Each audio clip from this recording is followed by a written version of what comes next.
Welcome back to another episode of Oh My Lordi.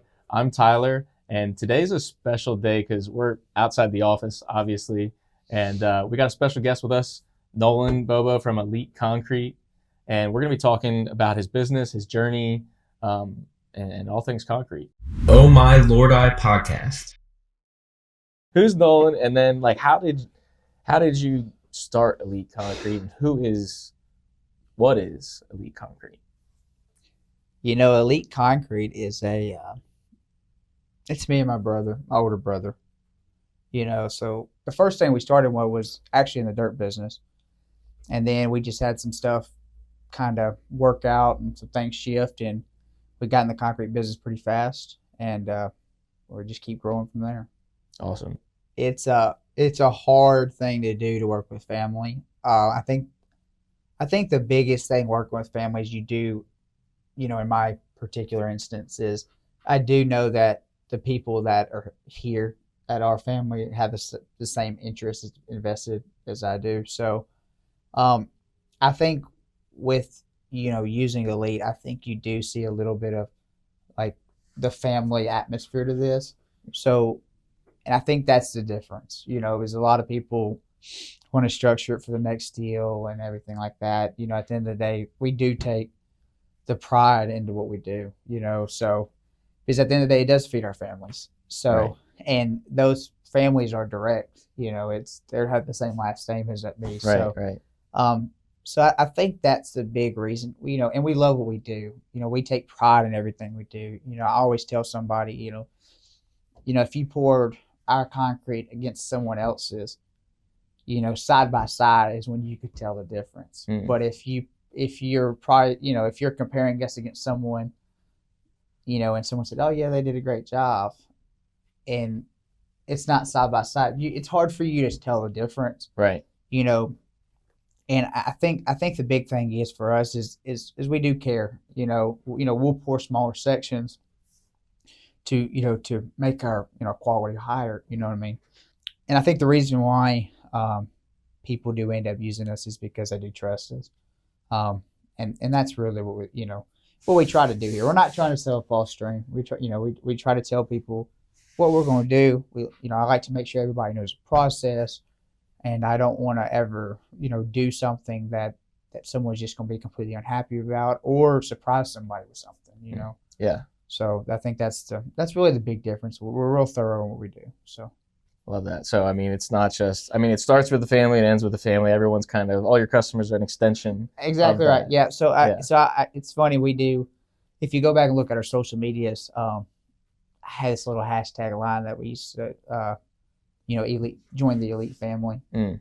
And the whole reason I got that is because you're exactly right. So I want my customers to be treated the same way if someone was trying to sell something to me or one of my families, or solve some kind of issue that we need to get resolved. From if it's roofing or whatever, I want someone to do my roof the same way they would do their roof. Right. And so that's where the join the elite family came from. I think you could definitely see a difference when it's a family business versus just a big business, so to speak, and kind of the difference of like, I don't want to say people just care about the top line, right? Or the bottom line, whatever it might be. But you can definitely see a difference. Like, I worked for my dad for a really long time. My brother now works for me. And I think you're right. Like, the impact on literally just every single job doesn't just hit your employees, but your family. You're like, your actual family. It's them. And the thing about it is, my guys that work for us, or our employees, are, it's funny because whenever I look at a job, I want to make sure that customer is treated the same way that I would want someone to treat my family. And then the thing about it is, but in the backside of my mind is, I know it's funny because I don't think about my family when I sell, like whenever we're selling jobs. I think about my guys' families, because at the end of the day is these guys are what really produces these jobs. Yeah. And so the thing about it is, like, Elite wouldn't be what it is without the team that it has to support it. So that's really, because at the end of the day, I say, I'd much rather them be taken care of and I figure it out versus me be taken care of and they figure it out. Yeah. So, and that's the thing. I really, at the end of the day, the elite family thing, it seemed kind of like a little bit of a joke, but it did have a little bit more meaning to it, as it became, to fruition. So yeah. I love that. Yeah, that's strong. I think it's important to know, like, if you find the right people, your people will grow the business. It's Mhm. not going to be, Yeah, what you do. and a lot of people get to this point, they're like, well, the problem with family-owned businesses is like they almost have like a cap. They don't have the systems in place to streamline or run. And to be completely transparent, just because you don't have an HR department does not mean that you can't. You are the HR department. That's right. That you can't be a large company. And I'm not going to say Elite's the biggest company in the world, but Elite's definitely not the guys that run out the back of the truck. When we have 3 crews running, we have an in-house office staff, we have sales staff, our sales team, we have in-house install guys. That we're definitely not the guy that rents everything to get your job done or uses. We're a streamlined company. So that's really the big thing about us. But you can definitely grow and still have your same, I wouldn't say morals is a word, but have the same values that you started with. You know what I mean? Your values shouldn't change just because you start making a little bit more money or, right. Or anything like that. Because the thing about it is the values you had are what made you that money. Yeah. You know what I mean? How you treat those people is what made you that money. So it doesn't mean you get to here and then say, well, I made it here. Forget all those people. This is not how, So, if you talk to me 5 years ago and you talk to me today, it's the same person you talk to. I'm no different. Now, because the company bigger, yes. Is the team stronger? Yes. There's a lot of benefits from, and a lot of things that we've worked hard on to get to, and all that from, 0 to now. Right. But the values are still the same. Now, you guys, you focus on driveways, patios, stamped concrete, pool decks, foundations. Yep. So we pretty much handle anything concrete related, mostly commercial and residential stuff. When we do some some industrial stuff, but the residential market's a big market for us. Nice. And what do you guys like working on the best? Probably driveways. Driveways, stamp patios. We really enjoy stamp. I think the reason that stamp's so special to us is because people really value the craftsmanship of it, which is a little different. Is what you can do is you can fit the customer and the design very specific to what they want. So I think it adds a little bit more value to us, and then the guys really enjoy doing it. So yeah, I think we talked in the past, and you had mentioned working on a job where the customer said something like, unlimited budget or whatever, and you got to do some creative things with that. Yeah, you get a few of those. We get a few of those of the year. I mean, the issue is with the concrete business is there's so many people doing it. It's almost, I wouldn't say saturated is the right word, but there's a lot of I like to call them like weekend warriors that come out here and do this. So they catch that startup business customers. So with us, we're at a point now that we value our customers. We have a lot of repeats, a lot of referrals. We got a great marketing team. Our social media is strong. Just our overall presence is good. So we try to be really thorough. We try to hear what the customer has. They have a problem, we have a solution kind of situation. So that's the end goal for us. Love that. So, I mean, when you started out though, like kind of going back to the beginning, what were you guys after? Did you know like right away you wanted high end, or did you have to kind of grind it out a little bit here and there? Yeah, I think it was, I think we wanted all customers, to be honest with you. I think now that we've I wouldn't say customers is probably the best word, but all projects. Right. Obviously, because that's what pays our bills and helps us grow. I think we started making a transition when we noticed that there were certain jobs that were good for the business and kept the guys busy and really just made things streamline a little easier. Some of these smaller projects, sometimes it's almost an insult to people whenever you have to, price them there. Just because you have so much, you still have the materials and labor for, a 10 by 10 section versus it, might take 6 hours there, give or take, and then you'll do, 1,000 square foot driveway. It takes the same time, Right. and the labor is just, it's just, and so that's kind of the frustrating thing. That's the stuff we learn. So we generally, our projects now have definitely grown. But I also think our brand's grown a little bit. So I think that helps a lot. So how do you kind of get from that weekend warrior stage to, a company like yours that, has maybe those struggles of combating that? I think you just can't be scared, man. Simplest thing is, and me and my other partner, we say, is that we would much rather lose everything and restart than halfway build something.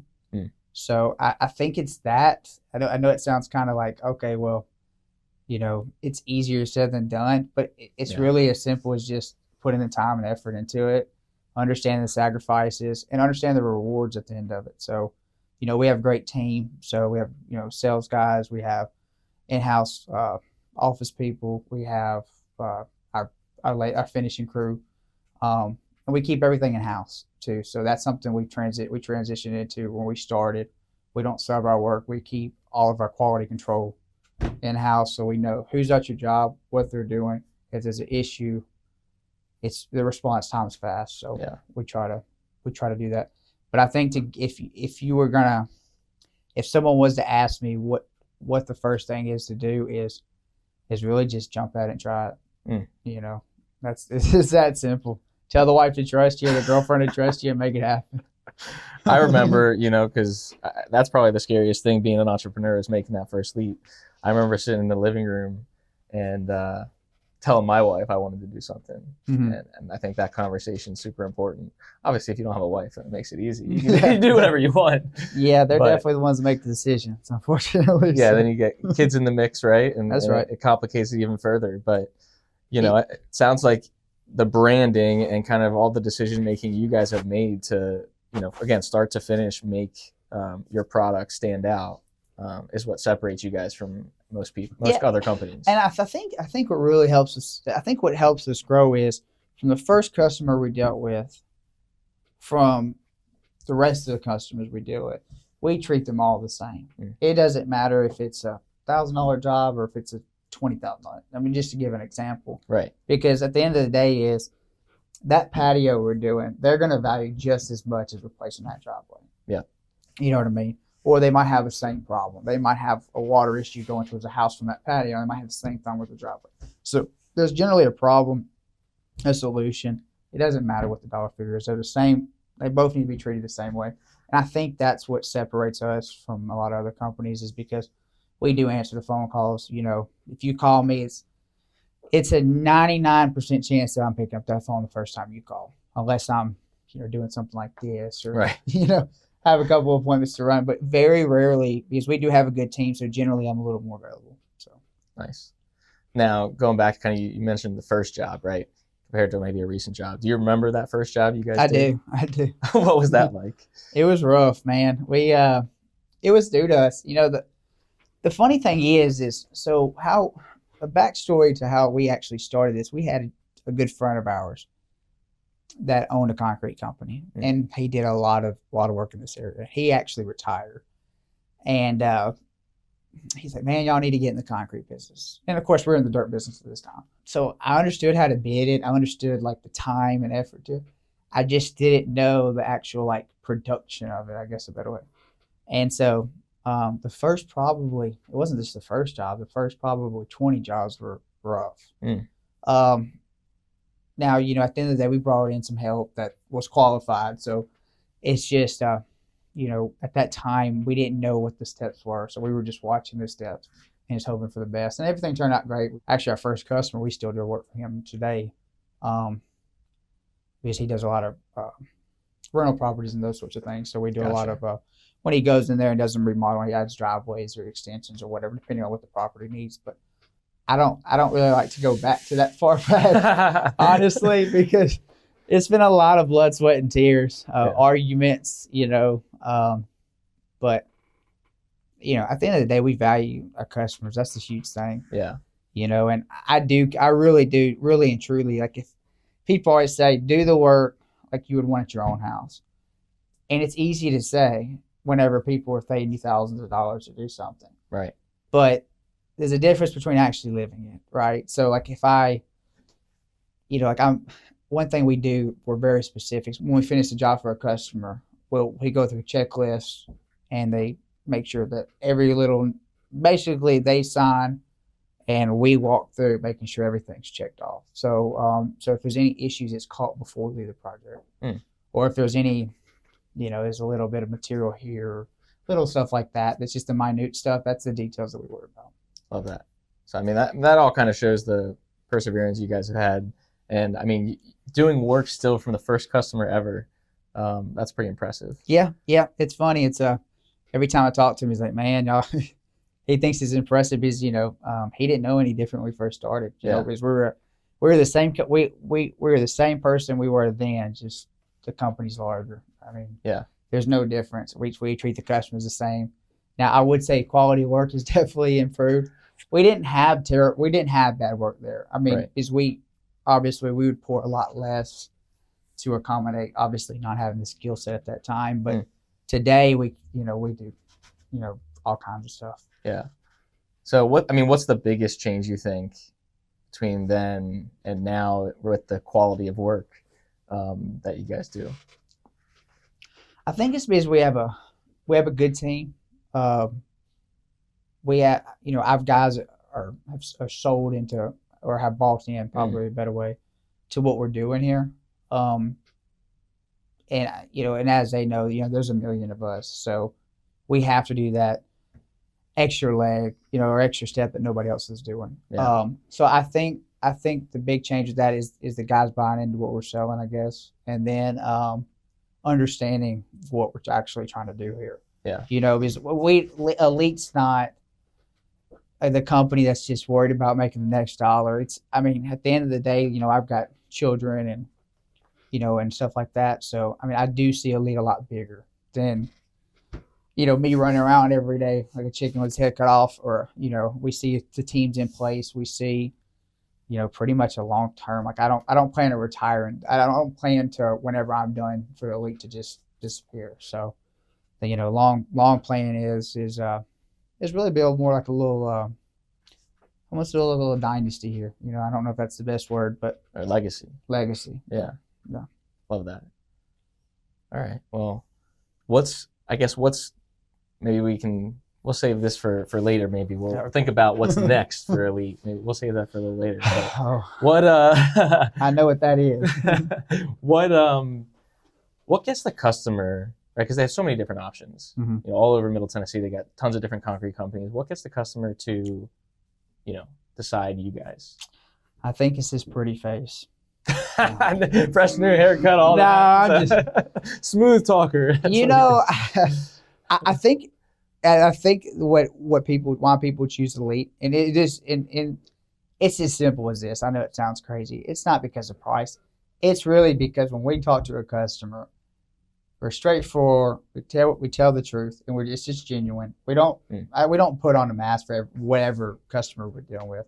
You know what I mean? Now, some that you do have to tailor like differently because they're expecting different things or wanting certain things. But at the end of the day, is telling the customer, finding what the customer wants, getting to know the customer is the key. You know what I mean? Because at the end of the day, people want to do a business with someone they trust, and you don't want them to trust you because you sold them on something that's not true. You want them to trust you when it's genuine, right? Yeah. And I think that's the big deal. How important is kind of selling, obviously everyone, think concrete. They think of maybe just plain boring concrete, whether it's a driveway, patio, or anything like that. But how important is selling like what it's going to do for them? Like, I've seen you guys turn 10 by 10s into, massive, patios in the backyard. So how important is kind of like the vision for that customer? I think, we get a lot of calls that people want a back patio, and just use that for an example. A lot of times, going back to getting people to actually truly, genuinely, trust you. And I think it gets to a point where whenever you get there, it can be, the problem is a lot of people will go and sell them a 10 by 10 patio, but never ask what's going on it. Yeah. You know what I mean? So after you put a chair and some tables on it, you don't have a patio anymore. You can't even move your chairs half the time. Right. So I think it's a little more understanding and just asking the people the right questions, you know, because we're not really here to be order takers. We're really here to solve a problem. So that's the best way to look at it. For sure. I was thinking about this the other day, and even in our company, right? We try and look at it like we sell solutions, not services, right? Because that's like the difference between here's a patio, yeah, we'll do it for sure, or well, did you think about this, and this, right? So, I mean, what do people like in the process? What do people not understand about things that you guys do? Like, why would they obviously pick besides everything we've talked about? Why would they pick you guys over the fly by night guy over here? That's just going to simply get them a patio. There's so many ways to answer that question. I think the reason why people pick us is because we are a legitimate company. We're not the fly by night guys. I mean, we come, our sales staff is professional. They're organized. They're efficient. Our team, when they pull up to a job, their vehicles wrapped. They're clean. Every same same clothing, all of those things. And I think that's really what the big deal is. That's what separates you, is because people at the end of the day is they do want a legitimate company, right? But then it goes back to this: just because you're bigger and legitimate does not mean that you take care of the customers the same way as the smaller guys.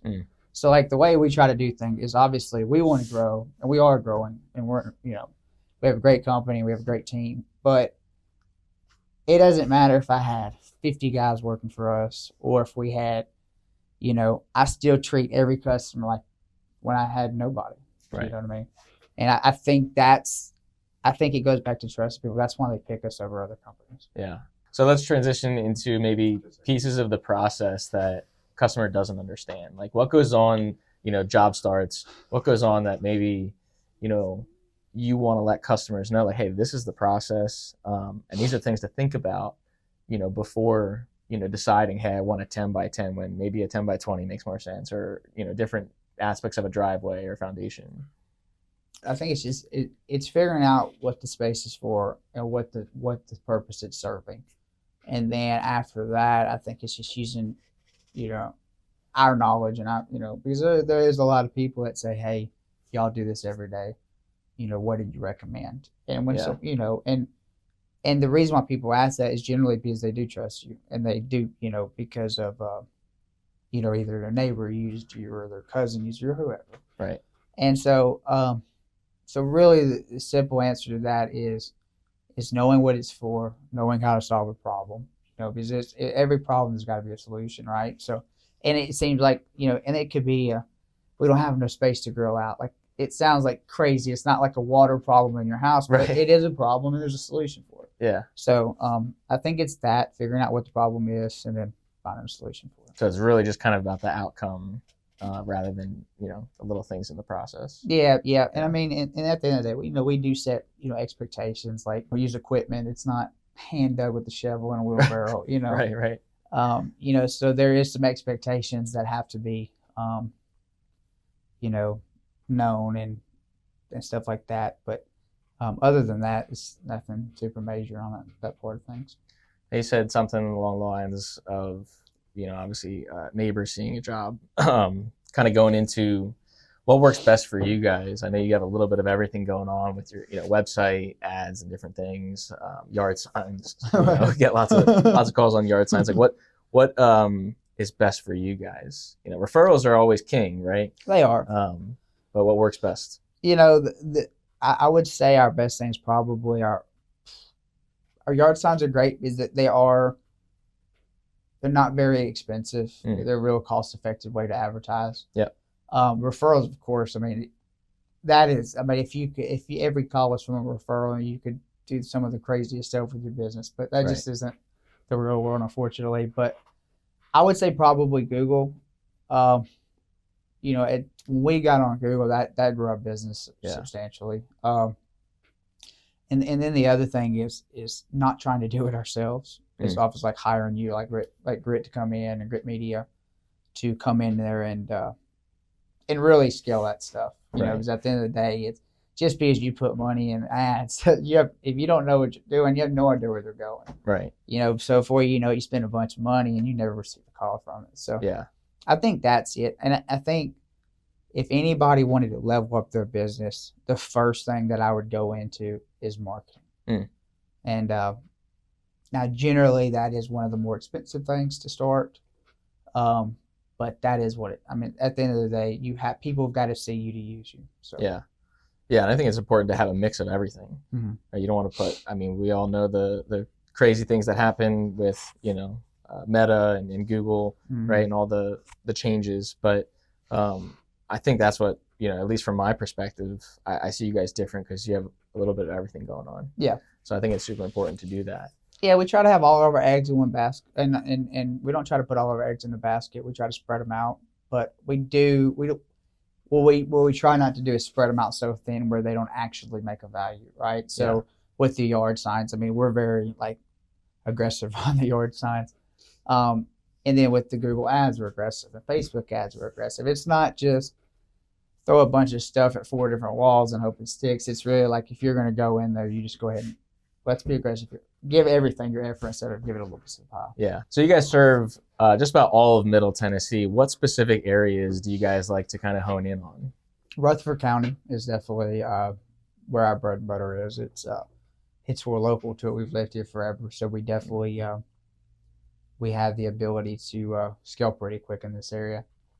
We are reaching out to some other surrounding counties, so we're dabbling in that this year. And at the end of the day, if someone calls us and wants to get a quote from us or use our services, it generally doesn't matter where you're at. It's just sometimes we've got to, work out the logistics a little differently. Right. But we're, at the end of the day, you call us, we're going to do what we can to take care of you. Even if we need to refer someone that's in your area to help you out. I know we talked a little bit here and there about the journey of an entrepreneur and what you should focus on. If someone was watching, and no matter what industry it was, not concrete in Middle Tennessee, but if it was any industry, what would you say to them to kind of get started in that journey, kind of make that jump? From a 9-to-5 to maybe they had a 9-to-5 and they're like, man, I want to be an entrepreneur. I want to get into concrete. I want to get into plumbing or whatever it is. Yeah, I mean, I think it's as simple as, like I said earlier, is just not being scared to do it. Yeah. I mean, this is the thing. You're always going to be trapped in that 9-to-5 situation until you decide to bring yourself out of it. So either if you love the money you're making, then stay where you're at. Yeah. If you love the opportunities you have or the freedom you have, whatever you have that you love, then keep it. But in my situation, I was, I wanted to do more. I wanted more for the family. I wanted to build a legacy here. So that's part of it. And then not be scared to spend the money in the marketing and the the marketing and the branding and make sure you get all your stuff finalized. So that's the big thing. Yeah, I mean, I think we both know entrepreneurship's not for the faint of heart, but no, there's a lot of sacrifices that go into it. Yeah, 100%. Most people see. I think I saw a post actually you made recently where it was like most people don't see, the behind the scenes or all the late nights, right? Working late. Or you see that picture where, it has the iceberg and all the stuff at the bottom, you only see at the top. So I think that's, a big cliche there. But I don't think people see a lot of the hard work that goes in. But if they're, ready to take, if they want to change in their life, like you said, they have to be willing to make that next step. Yeah, and I think the big thing, people, just because you start your own business does not mean you just make a bunch of money and travel all the way around the world and do whatever misconception you want. there. That is so far from the truth. Now, right. I'm not saying when you get the right staff and team and stuff, you do have a lot more luxuries. There's no question about that. But if you feel like you can just quit your job tomorrow and say, I'm going to go work for a week and I'm going to go to, I don't know, Hawaii or the Bahamas or wherever, you can do it. I mean, but that's not what grows a business. I mean, because at the end of the day, it's everything that's built. It's just like when you drive down the road and you see guys moving dirt, and then you drive by next week and it's built. Like, people are working all kinds of hours. They're working nights to order materials. They're getting their guys there at 4 or 5 o'clock in the morning to start doing X, Y, Z. So, it's just because everybody else is asleep doesn't mean you're not taking phone calls. Right. Going over, plans, getting proposals out, getting some updates with the team on what's going on. There's a lot that goes into it. It's just not 9 to 5. So Right. if you're not willing to give that effort, it's not something I would dive into. Yeah, no, that's good. That's great advice. If you had people around the area watching and they were, on the fence of getting a concrete job done, what would you tell them? I would say, there's a lot of companies out there. I do believe that we are a top tier company by far. Just the way that we take care of people, how efficient we are, how responsive we are.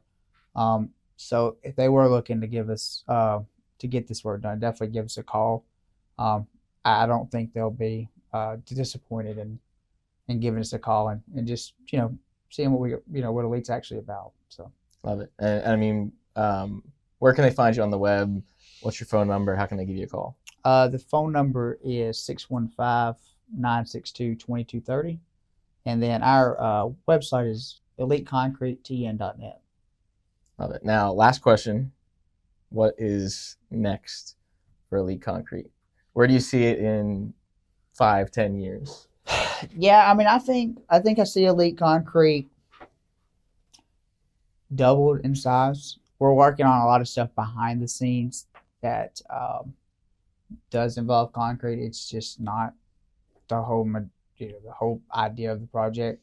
So we're working on stuff to scale. So at the end of the day, I do see Elite Concrete as a concrete company, and I do see that it has to have some form of building division. So if that's from patios or garages or homes or whatever. So we're working on some other stuff. Yeah. Not any of this is like happening today, but it's definitely some stuff that's definitely in the working. So Elite Concrete's going to be just elite.